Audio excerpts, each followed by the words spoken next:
जय हिंद। स्वागत है आपका हमारे इस YouTube चैनल में। आज हम करने वाले हैं भौतिक विज्ञान की तैयारी, भौतिक विज्ञान का पढ़ाई, जिसमें हम करेंगे प्रयोगशाला परिचारक भर्ती की तैयारी, जिसमें से विज्ञान से 60 प्रश्न पूछे जाएंगे, 7 अंक के। इसमें आपके भौतिक, केमिस्ट्री और बायो होगा। फिर हम लाइट प्रकाश चैप्टर कर रहे हैं, इसका ये तीसरा, चौथा या पांचवा वीडियो होगा। इससे पहले हमने अपवर्तन क्या है ये समझाया था। आज हम देखेंगे कि अपवर्तनांक क्या होता है। ठीक है। यदि आप इस वीडियो पर नए हैं तो पहले मेरा आग्रह होगा कि आप अपवर्तन वाला क्लास पहले देख लीजिएगा, ताकि आपके आगे का जो टॉपिक है वो आपके लिए क्लियर हो जाए। चलिए शुरू करते हैं आज का क्लास। अपवर्तनांक क्या होता है? तो एक माध्यम से दूसरे माध्यम में जाने पर आपतित प्रकाश किरणें कितनी विचलित होगी, किसके ओर झुकेगी, और इसका अनुमान हम अपवर्तनांक से लगाते हैं। पिछले बार वीडियो में हमने क्या देखा था, ये देखिए, ये एक अपवर्तित किरण है ना। कांच के गुटके पर गई तो ये किसके ओर झुकेगी? अभिलंब पर झुकेगी या अभिलंब से हटेगी? इसका स्पीड क्या होगा, है ना। अब आपतित किरण का स्पीड क्या होगा, झुकेगी कि नहीं झुकेगी, कैसा होगा, इस प्रकार का आकलन करना अपवर्तनांक कहलाता है।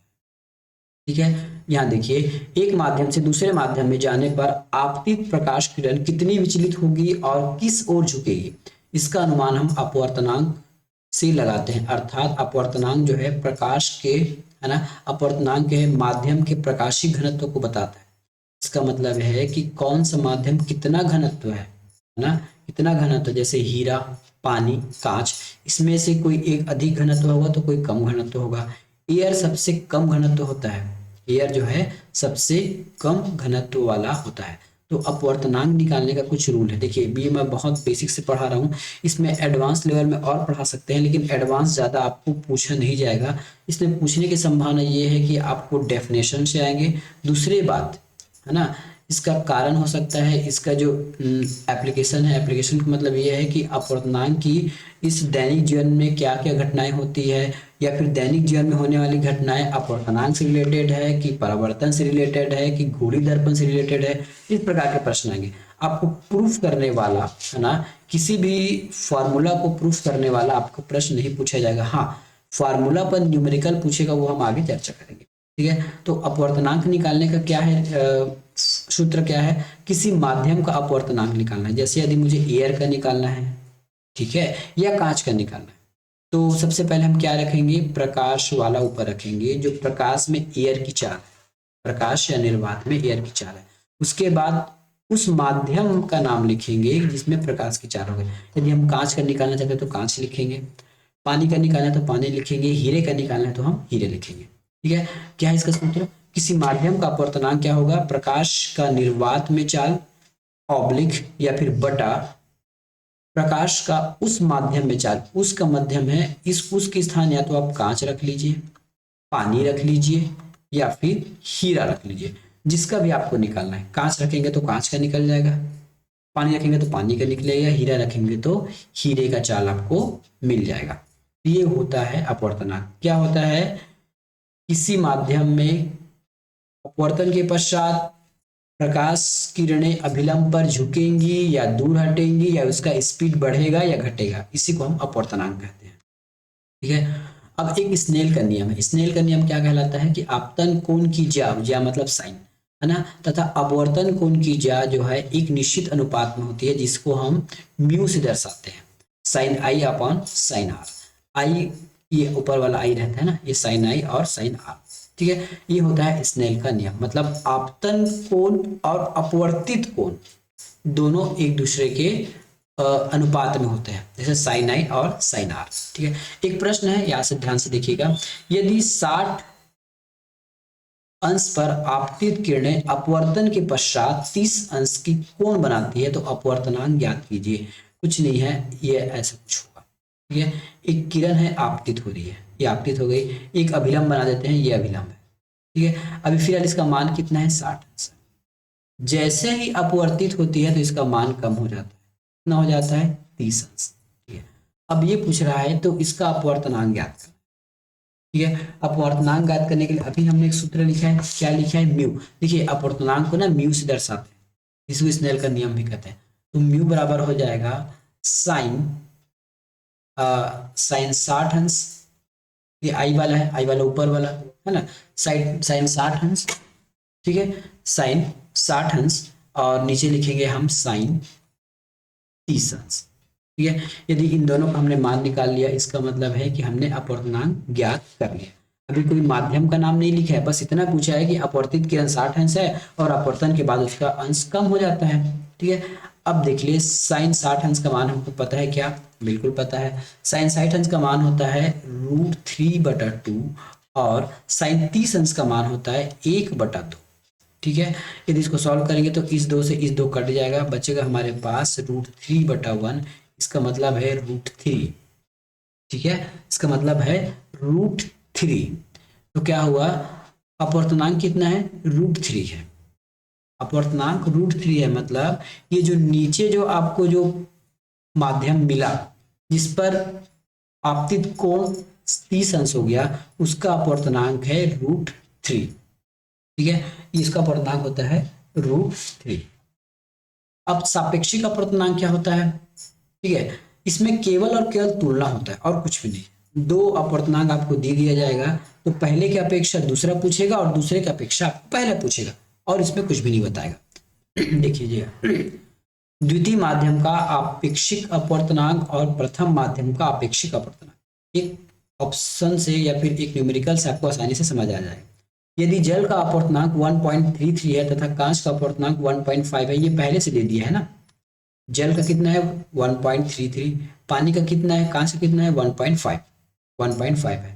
तो जल के सापेक्ष कांच का अपवर्तनांक क्या पूछा है, जल के सापेक्ष, देखिए जल के सापेक्ष, ये जल और सापेक्ष लिखेगा मतलब जल को नीचे रखना है, जिसके जिसके सापेक्ष पूछा जाएगा वो नीचे रहेगा और जिसका पूछा जाएगा वो ऊपर रहेगा, है ना। जल के सापेक्ष कांच का, ठीक है, तो ये क्या लिखना है Ng, इसको एन से दर्शाते हैं, वैसे इतना आपको डीप में नहीं जाना है, ठीक है, इसको एन से दर्शाते हैं, इतना ज्यादा डीप में आपको नहीं जाना है। तो जल का हमको कांच का पूछा है ना, तो कांच को ऊपर रखिए, कांच का कितना है, कांच का 1.5 है, जल का कितना है 1.13 है। इसको सॉल्व करेंगे तो आपका आंसर आ जाएगा, ठीक है, इसको सॉल्व करेंगे तो आपका आंसर आ जाएगा। आंसर कितना होगा 1.33, 1 ये देखिए ना, ये 33 से गलती कर लिया था, ये हो जाएगा 1.13। इसका कितना आंसर है, तो जल के सापेक्ष कांच का अपवर्तनांक, ठीक है। अब यहां से बताइए, यदि जल का सापेक्ष 1.3, जल का अपवर्तनांक कितना है 1.33 और कांच का कितना था 1.5, इसमें सघन कौन हुआ, जल हुआ। कितना सघन है 1.13, ठीक है, हम तुलना कर रहे हैं ना, जल का कितना था 1.33, कांच का कितना था 1.5, यदि हम तुलना किए तो 1.13 कांच का, जल का अधिक हमको मान यहाँ पे मिला है, ठीक है। चलिए और कुछ चर्चा करते हैं। अब देखते हैं कांच के सापेक्ष जल का पूछ रहा है, कांच के सापेक्ष जल का पूछ रहा है, तो कांच को नीचे रखिए, जल को ऊपर रखिए, सॉल्व करेंगे तो ये लगभग हमारा मान आ जाएगा। अब ये वाला टेबल आपका काम का चीज है। क्यों काम का चीज है, सीधी सी बात है। एक प्रश्न आया था, ऐसे बहुत सारे नाम लिखे थे और पूछा था किसमें प्रकाश की चाल धीमी होगी, उसमें ऑप्शन था हीरा, है ना, एक ऑप्शन था हीरा वही है।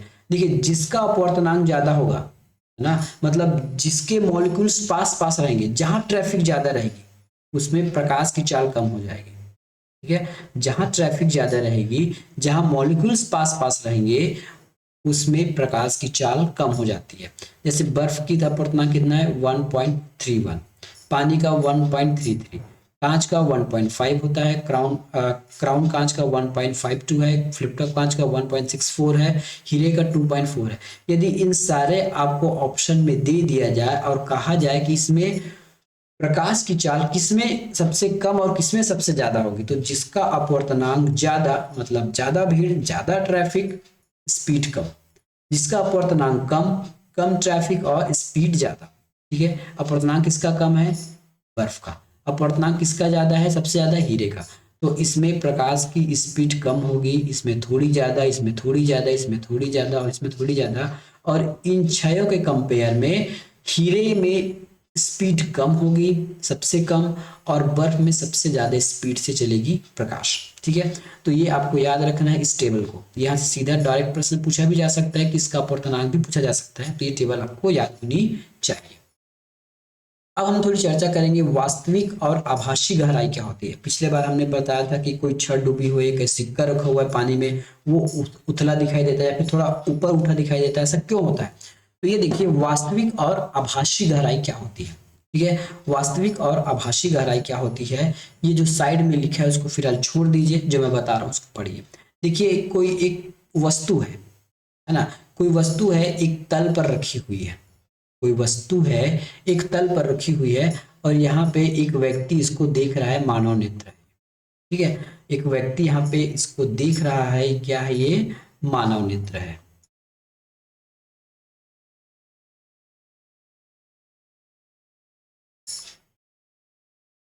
ठीक है, यहाँ पे हम मानव बना देते हैं, एक मानव, ये अब देखिए यहाँ पे ये व्यक्ति इसको देख रहा है।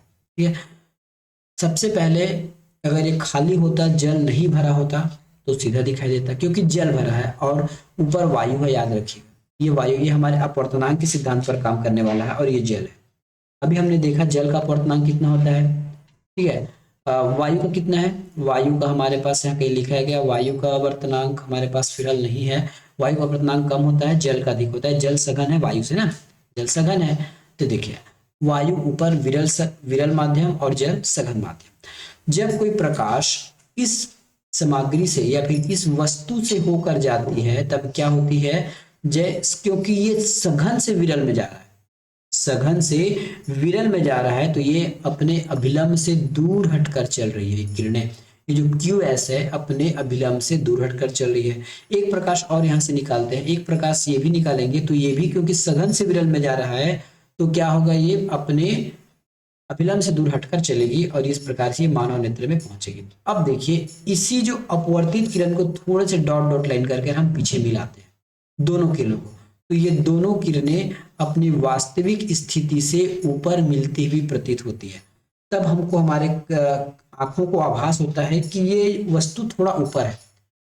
क्यों, कोई वस्तु हमको जब दिखाई देती है तब वहां से कोई प्रकाश निकल कर आता है। ठीक है, पहली बात। दूसरी बात, प्रकाश एक सीधी रेखा पर गमन करती है, प्रकाश एक सीधी रेखा पर गमन करने की वजह से ये हमको थोड़ी उठी हुई दिखाई दे रही है। यही कारण है अपवर्तन की वजह से वास्तविक और आभासी गहराई हमको वास्तविक और आभासी गहराई हमको अंतर देखने को मिलती है। फिर से समझिए, यहाँ एक वास्तविक है, यहाँ पे एक सामान रखा हुआ है, यहाँ से दो किरणें निकलती है और दोनों किरणें जो है क्योंकि सघन से वायु में जा रहा है तो ये अभिलंब से दूर हट जाएगी, दूर हटकर चलेगी थोड़ा से और आगे जाके मिलकर किसी व्यक्ति की आंखों में पड़ने पर ये दिखाई देती है। लेकिन ये वास्तविक में ओरिजिनल दिखाई नहीं देगी क्योंकि इसमें जल भरा है। और इसको समझने के लिए हम यदि इस लाइन को डॉट को पीछे लाते हैं सीधी रेखा में गमन करा के, तो हमको कुछ ऊपर उठा हुआ यहाँ पे इमेज दिखाई देता है, यही कारण है। ठीक है, अब पढ़ लीजिए। शुरुआत में आपने पानी के कटोरे में सिक्के आभासी प्रतिबिंब का जो प्रयोग किया था, जैसे हमने बताया था पिछले वीडियो में। ठीक है, मान लीजिए सिक्के पानी में APH गहराई पर है ना, ये गहराई पर है। देखिए यहाँ से यहाँ तक की गहराई पर है, चाहे ये 1 मीटर हो या 2 मीटर हो, जितना भी हो गहराई पर है। Q बिंदु पर प्रकाश किरणें सघन माध्यम से विरल माध्यम में गमन करती है और अभिलंब NN या फिर M से दूर हट जाती है। ये किरणें को जैसे हम पीछा करते हैं तो हमको P पर मिला हुआ दिखाई देती है, अतः P का प्रतिबिंब P पर बनता है। ये जो वस्तु है इसका प्रतिबिंब अपने ओरिजिनल स्थान पर ना बनकर थोड़ा ऊपर दिखाई देती है। यही कारण है कि सिक्के की आभासी गहराई AP है ना, H से थोड़ी कम गहराई पर दिखाई देती है। अब ये हमको क्वेश्चन भी पूछता है अपवर्तनांक में वास्तविक गहराई और आभासी गहराई। कई बार ये क्वेश्चन पूछेगा, आगे हम इसको डिस्कस करेंगे। इस वाले वैल्यू को याद रखिएगा, है ना, इस वाले वैल्यू को याद रखिएगा। ये क्या है, हमारा आभासी है और ऊपर वाला वास्तविक गहराई है। ठीक है, ये वास्तविक गहराई को बताता है H और स्मॉल h जो है आभासी गहराई को बताता है। अब एक दो प्रश्न है, हम यहाँ 2 प्रश्न करेंगे तो आपको क्लियर हो जाएगा। जल में रखा सिक्का 30 मीटर गहराई पर दिखता है। ठीक है, जल में रखा सिक्का 30 मीटर गहराई पर दिखता है, तो तालाब की वास्तविक गहराई क्या होगी। ठीक है, तालाब की वास्तविक गहराई क्या होगी। सबसे पहले हम तालाब न बना के एक कोई मग्गा बना लेते हैं, जोग बना लेते हैं। ठीक है, क्या कहा गया है कि एक सिक्का 30 मीटर गहराई पर दिखता है, दिखता है मतलब ये आभासी है, आभासी मतलब H। ठीक है, मान लेते हैं सिक्का यहाँ पे इसको दिख रहा है, ये जल से पूरा लबालब ये भरा हुआ है, ये दिख रहा है ना, याद रखिएगा ये दिख रहा है, ठीक है, कोई वस्तु जो है ये ऐसा दिख रहा है चलकर, ठीक है, और ये वास्तविक नीचे में कहीं ना कहीं होगा। दूसरी बात, अगर सिक्का बोल रहा है तो वो तल में होगा निश्चित रूप से, ठीक है। प्रश्न में कहा गया है कि जल में 30 मीटर गहराई पर दिखता है, मतलब कहाँ से 30 मीटर, इस बेस से, ऊपर वाले पानी से ये 30 मीटर गहराई पर दिखता है, लेकिन वास्तविक में तो ये यहाँ पर है, तो हमको यही वाला हाइट निकालना है। क्या कहा मैंने, वास्तविक वाला ही निकालना है। तो हमारे पास एक रूल है ना, क्या रूल है हमारे पास, म्यू बराबर ना एच और या फिर एच डेस। एच क्या है हमारा, है ना, एच डेस और एच। इसके पहले आपको एक फार्मूला जानना ये है कि इसमें जल का आपको अपवर्तनांक जानना पड़ेगा। जल का अपवर्तनांक म्यू बराबर होता है 4/3। ये अटल सत्य है, इसको याद रखिएगा। तो प्रतिशत में होता है ये 4/3, ठीक है। इसको सॉल्व करेंगे तो पॉइंट में आ जाएगा, तो सॉल्व करेंगे तो पॉइंट में आएगा, म्यू बराबर होता है 4/3। तो हमको यहाँ के क्या लगाना है, ये म्यू हो गया। मैं फिर से बना देता हूँ, ये थोड़ा सा आपको हौच पौच लग रहा है ताकि प्रॉब्लम ना हो। इरेजर, ये देखिए,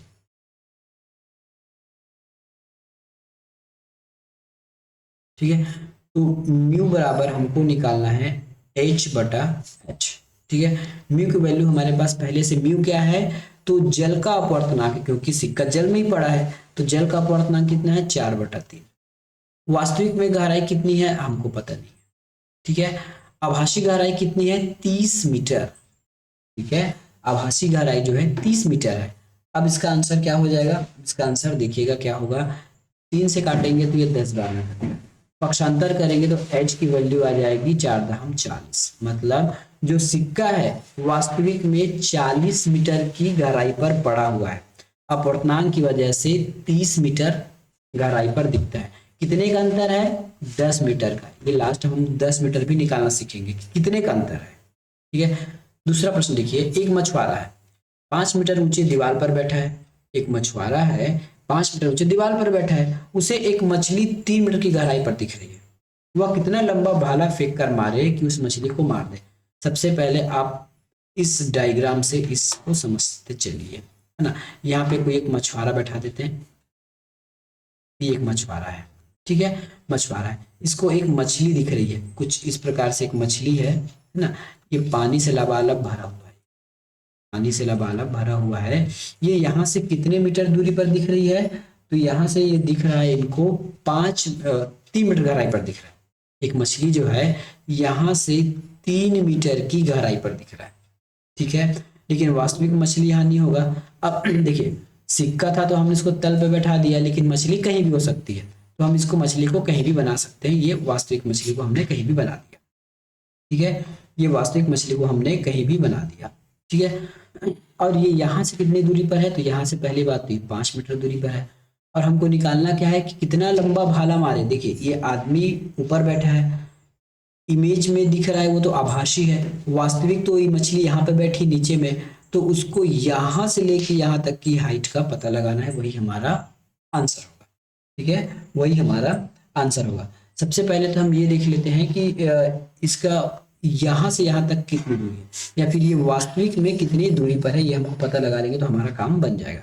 म्यू अभी भी पानी में अंदर है, तो म्यू बराबर हम मान के चलते हैं real versus virtual, real versus virtual. Mu का मान है हमारे पास 4/3। रियल हमको पता नहीं है, ठीक है, रियल हमको पता नहीं है, लेकिन वर्चुअल तो पता है। वर्चुअल कितने में है, 3 मीटर में, तो 3 से 3 कटा, आर की वैल्यू हो गई 4। मतलब वो जो मछली है इस जल की तल से 4 मीटर दूरी पर है, ठीक है। और इस जल के तल से ये जो मछुआरा है 5 मीटर ऊंचा बैठा है, ठीक है। तो मछुआरा अपनी जगह तो हटेगा नहीं, उसको एक लंबा भाला चाहिए अपने से नीचे तक। तब क्या होगा, यहाँ से वो जल की तल 5 है और तल से मछली 4 मीटर पर है। इसका मतलब भाले की लंबाई क्या होगी, 4 + 5 = 9 मीटर। ये हमारा आंसर होगा, ठीक है। 4 + 5 9 मीटर, ये हमारा आंसर होगा। चलिए एक प्रश्न और लेते हैं। एक बाल्टी में 15 सेंटीमीटर की गहराई तक पानी भरी रही है, ठीक है। एक बाल्टी बना लीजिए, इस प्रकार से ये बाल्टी बना लीजिए, इसमें 15 सेंटीमीटर की गहराई तक पानी भरी हुई है, तो ये पानी का लेवल है और इसकी हाइट कितनी है 15 सेंटीमीटर। ठीक है, तो बताएं कि बाल्टी की पेनी में पड़ा हुआ सिक्का है ना, एक सिक्का कितने ऊपर उठा हुआ दिखाई देगा। 15 सेंटीमीटर तक तो पानी भरा है, जब यही सिक्का यहाँ है तो हमको कितना आभास होगा, कितना उठा हुआ आभास होगा, हमको ये बताना है। मान लेते हैं ये सिक्का यहाँ पर दिखने लगेगा, तब इसकी बीच की जो दूरी है वास्तविक से रियल में या रियल से वास्तविक में की बीच की दूरी का जो अंतर है वही हमको बताना है। सबसे पहले हम यहाँ म्यू का मान रखते हैं, म्यू का मान रखेंगे तो रियल वर्सेस वर्चुअल पता चलेगा। ठीक है, रियल वर्सेस वर्चुअल हमको यहाँ पे पता चल जाएगा, क्योंकि अब हमको म्यू का मान तो पता है रहने को, है ना। अब हमको निकालना क्या है, इसमें देखिए हमको वर्चुअल निकालना है। वर्चुअल में कितना है, वर्चुअल हमको पता नहीं है ना, लेकिन तली पे रखा, इसका मतलब ये है कि इसकी साइज जो है, इसकी जो हाइट होगी वो 15 सेंटीमीटर होगी। ठीक है, तो रियल हमको पता है क्या, सबसे पहले हम चलो मान रख के देखते हैं। म्यू का मान होता है 4/3। रियल वैल्यू कितनी है, रियल वो पेली में है 15 सेंटीमीटर में। वर्चुअल हमको पता नहीं है, वी निकालना है। ठीक है, वी निकालना है तो क्या, वी को पक्षांतर कर दीजिए। वी को हम जैसे ही पक्षांतर करेंगे तो क्या हो जाएगा, यहाँ कुछ जगह की कमी है, मैं यहाँ बना रहा हूँ ना, ध्यान से देखिए मेरे पास जगह की कमी हो गई है, मैं यहाँ बना रहा हूँ। ठीक है, तो क्या होगा 4/3 है और ये हो गया 15/3, सॉरी 15/v हो जाएगा, ये 15/v है। v मतलब वर्चुअल, वर्चुअल ही हमको ज्ञात करना है। ठीक है, वर्चुअल v को इधर ले आइए और ये 15 गुना 3 हो जाएगा बटा 4, मतलब हो गया ये 15 दिया 45/4। तो वर्चुअल कितना है 45/4 और ओरिजिनल कितना है 15, है ना। हमको तो बीच का अंतर निकालना है, हमको तो बीच का अंतर निकालना है। ये देखिए, ये यहां तक की हाइट कितनी है 45/4 और नीचे तक की हाइट कितनी है 15 है, इस बीच का निकालना है। तो 15 में यदि हम 45/4 को माइनस कर दे तो हमारा आंसर आ जाएगा। इसको पूरा सॉल्व करेंगे तो आपको मिलेगा 3.75 सेंटीमीटर, ये हमारा उत्तर है। मतलब वास्तविक स्थिति से जो सिक्का है ना, बाल्टी के तल से 3.75 सेंटीमीटर ऊंचा उठा हुआ दिखाई पड़ने वाला है। ठीक है, अब तो आज हम यही तक करेंगे, इसके बाद नेक्स्ट वीडियो में बताएंगे कि आगे और क्या पढ़ना है। ठीक है, मिलेंगे नेक्स्ट वीडियो में, तब तक के लिए धन्यवाद।